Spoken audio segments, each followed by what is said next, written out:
Hello and welcome. We begin with South Africa, a country that is counting down to a milestone election touted as the toughest since the end of apartheid. Now, the May 29th vote is a major test for the ruling African National Congress and President Cyril Ramaphosa. The ruling ANC, which is already under immense pressure, has even more reasons to be worried now. South Africa's unemployment rate has risen for the second quarter in a row. Now, these numbers come just days ahead of election. Data shows the unemployment rate at 32.9% in the first 3 months of the year. The unemployment rate was at 32.1% in the last fourth quarter of last year, and this brings the official unemployment rate closer to the record high of 35.3% in 2021 during the COVID-19 pandemic. Unemployment in this country historically has been a problem. One of the huge problems that we have in this country is that South Africa, being a third world country, our labor laws are first world. In order for small businesses to bring in new people into their businesses, it's almost impossible. And that is one of the big issues that needs to be sorted out in this country. Our middle class is dropping all the time. The rich are getting richer and the middle class are getting poorer. The government does absolutely nothing to encourage middle class. Small businesses are shutting down on a regular basis, and it's actually very, very sad. We need to go out into more rural communities, gather the lessons and skills, take it out to the rural communities, get them building on their skills so that we can create more jobs for them in the non-rural communities. I've seen a lot of youngsters coming in and out, dropping their CVs, looking for something, which is unfortunate. I wish the community can come together, do something about the young ones, even the older ones, maybe try to create some job opportunities like open businesses and everything, things that can make them busy and earn money at the same time, because it's tough out there. It's very tough. Joblessness has risen about 10 percentage points in 3 decades since the ANC came to power under Nelson Mandela. 30 years on, unemployment is a key concern among voters. The total number of unemployed people stands at more than 8.2 million. Unemployment rates are especially high among the South African youth and women. In fact, earlier today I spoke with some women in Durban on the current situation of joblessness in the country. Take a look. The unemployment affects us a lot, especially the females. So we as a single parent, we are suffering. We can't take our kids to school very well because we don't have the school transport. Some ladies got the job maybe two days a week. You see, or the construction just for only 3 months. Yeah. So nothing permanent. A lot of job, but we don't get because we are females. We have that problem yet, Blackburn. We are living with a child support grant only, and me, I'm not working at all. I don't get any wages, only child support grant I'm getting every month. The government must give us job because we don't want to depend on someone else. We want to work for ourselves because we got kids and we are single parent. As South Africa approaches a pivotal election, the nation grapples with an unemployment crisis that has now reached a staggering 32.9%. Just 2 weeks before voters head to the polls, the latest figures reveal a sharp increase in joblessness, with over 8.2 million South Africans out of work. Now, this alarming trend poses significant challenges for the incumbent government, where high unemployment is a key political issue ahead of the polls and fuels the debate on economic policies among political contenders. The question on every South African's mind is clear: which party will not only promise but also deliver a robust strategy to combat unemployment? As we count down to Election Day, the nation's future hangs in the balance, with the hope that the next government will pave the way for prosperity and inclusive growth. Like we mentioned earlier, the support for the ANC has been waning over the last 30 years.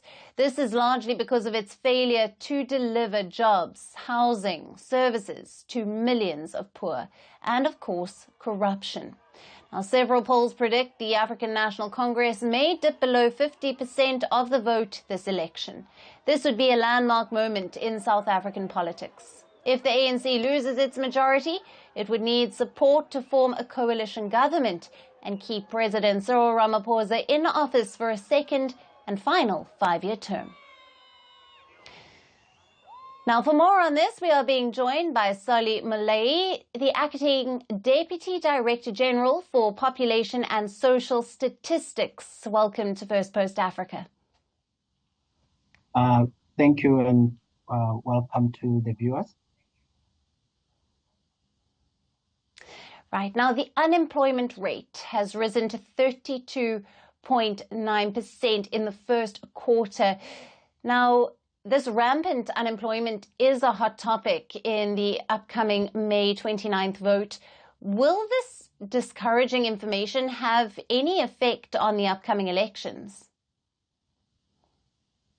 Thank you. I think from our side, as a National Statistical Office in South Africa, our responsibility is to manage and also publish statistics. And as you have already mentioned in your introduction, our responsibility is to track to administrate official statistics. And according to our data, we are sitting now at 32.9% unemployment rate.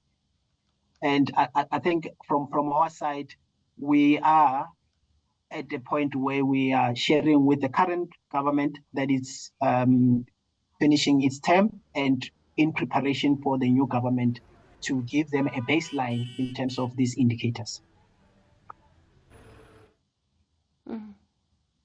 Now, Sally, the youth unemployment especially is very high, with 59.7% of young people between the ages of 15 and 24 being unemployed. This is a national crisis, but none of the political parties currently contesting have made youth employment the core of their plans. What are your thoughts here? Thank you. I think from our side, what we do is that we, as I said, we publish data and we break it down even by age. And to your point, what we have picked up, especially in this quarter, which is quarter one of 2024, is that we are seeing more of the new entrants into the labor market. So meaning that there are South Africans who have just graduated from the universities who are looking for a job. And also we have South Africans who just went through the school curriculum, and they do have their matric certificate, and they are also looking for a job. So what we are seeing from the numbers, we're seeing that the graduate unemployment have increased by 2.3%, although it's still the lowest when compared to other category of education. But it shows that there's more of graduates. And also, as you have pointed out, we are seeing that the youth, it's vulnerable to unemployment.